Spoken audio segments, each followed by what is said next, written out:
There's something in the middle of the road.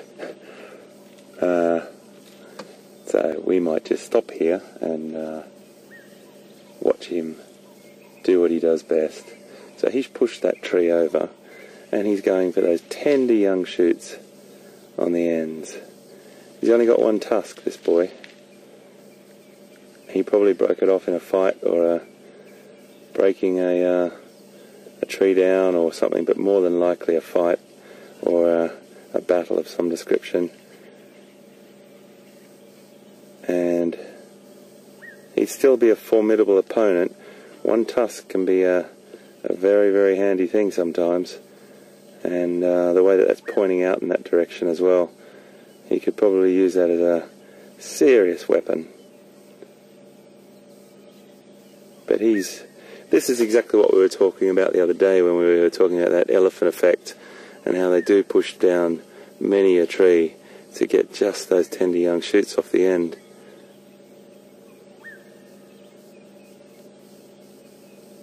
We could be here for some time, my friends. He's definitely settled in.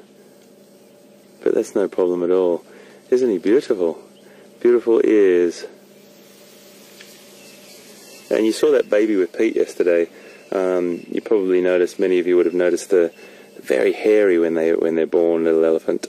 And as time goes on, that hair becomes less prominent and less visual, but that hair on the end of that tail, you'll see, Chase will just tilt down a little bit and see just hanging between his back legs there, that's his tail, and there's some very, very coarse hair on that swinging along, and he'll use it to swat flies off his back end, but also there'll be a lot of posturing, and that tail will be used to when they show different behaviours and different levels of aggression towards each other, or towards a human for that matter.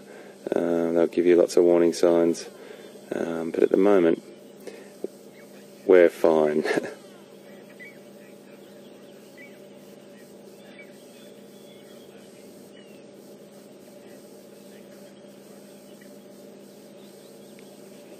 We just got a question from Bob in Daytona.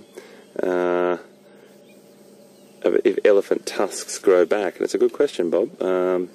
One could think they might, but basically the tusk is a really pronounced incisor, and it's a constantly growing tooth. But it depends where it breaks off, Bob, and how it breaks off. If it breaks off right at the root inside the animal's mouth, then it won't grow back. But at this age as well, his tusks are getting towards, probably, I don't know, 70 to 80% of their full growth, probably more. It probably wouldn't grow much more than that tusk, unless he carried on right to a fine ripe old age. But the point I'm making is you may get a small protrusion coming out of the other side if he broke it off in the early stages of his life, and you might get a broken tusk on the other side. But they do constantly grow. They start to slow down as they get older, but they are a pronounced incisor. So hopefully that answers your question, Bob in Daytona. Lovely to have you on board.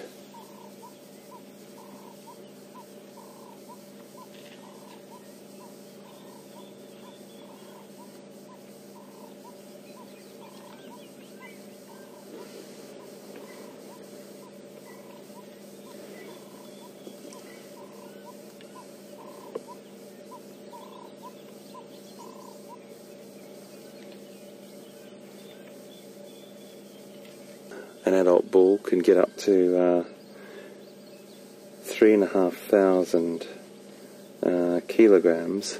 Now you're going to have to do the math on that for me. I'm sorry, I can't convert that to pounds, but if anyone wants to send us a tweet on that, that'll be helpful.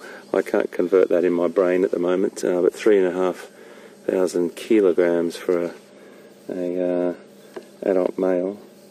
Oh, sorry, an adult female, that is, sorry. And a male is about double that, up to probably about over 6,000 kilograms. So they're extraordinary creatures, absolutely extraordinary. The females are definitely noticeably different in size, and you know, when you see a male trailing a herd, if a female is in season or in estrus, you'll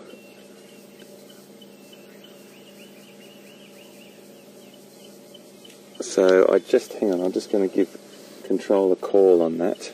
So for a female, I'm just going to get them to convert it for me.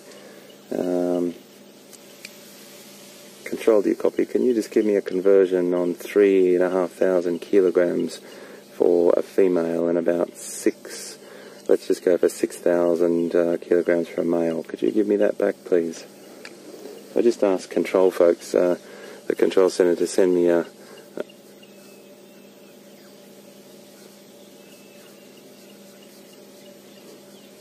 so 7,716 pounds. That's very accurate for an adult female, up to, that's saying it's not all of the animals. And for an adult male, around 6,000 kilograms, up to, massive weight. Could I get a conversion for that too, please? Look at him. Isn't he magic? About 6,000 kilograms for an adult bull. That's a really, really big bull though. And this boy, I wouldn't say is anywhere near that.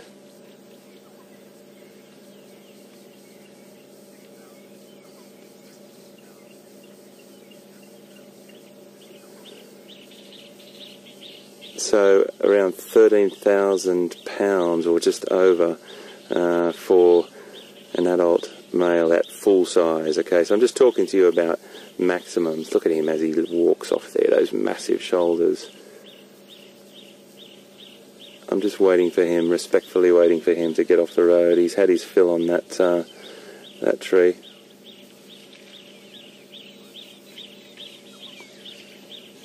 So in tonnes, that's probably a better conversion. Thank you, Control. They've given me 6.6 tonnes is 6,000 kilograms. So that's a great way to think about it. My goodness. I'm not sure how many small cars that is, but, well, they're magnificent. We're just going to tootle on up here and have a little bit of a look at what he's been feeding on and how they just break those or grind those branches off. We noticed that he was putting it in his mouth rather than stripping the foliage off. Just want to be gentle with him here because he's still browsing there and feeding. But he's pushed this tree over.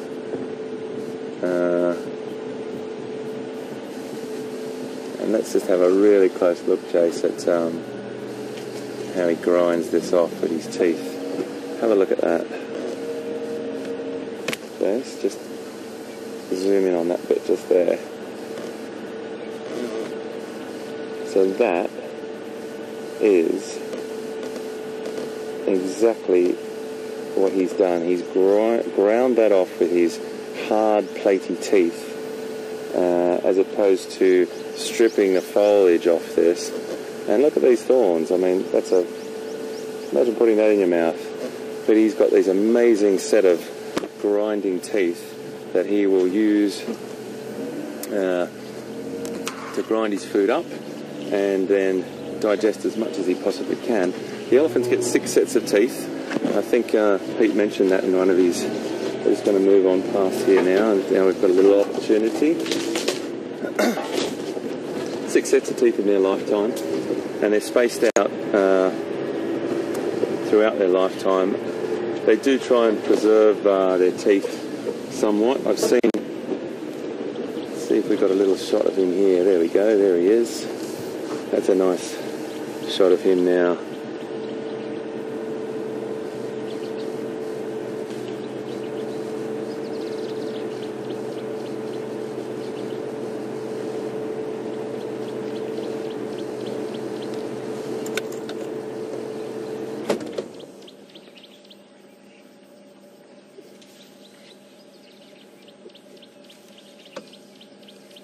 So I just got a question from John in Arkansas, and John, really good observation. I'm just going to wait for him to come out. that little bird there, I need to talk about that little bird. I've been looking for you, and I just want to talk a little bit more about this elephant and get an eyeball on him again. Maybe I can move back a bit, because John's question is about the temporal glands, or the little secretion out the side of his head there. If I can just move back, you might see it from here. There we go. You can just see, just behind his eye there, there's a little secretion. I'm just going to move over a little bit more.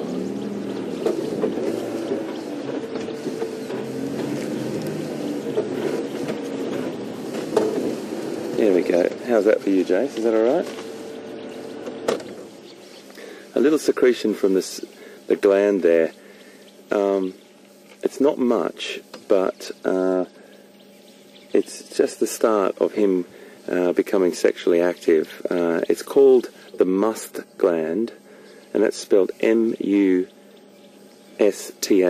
M-U-S-T-H, musth, and it's where the animal secretes a sticky substance that's quite, it's got quite a scent or an odour to it, and it's a signal that he is sexually active, and he will have dripping right down the sides of his face when he's in full sexual activity. And it's certainly a time not to go too close to the bulls for us as humans, because their tolerance and their understanding of what we're here for isn't as flexible, one could say.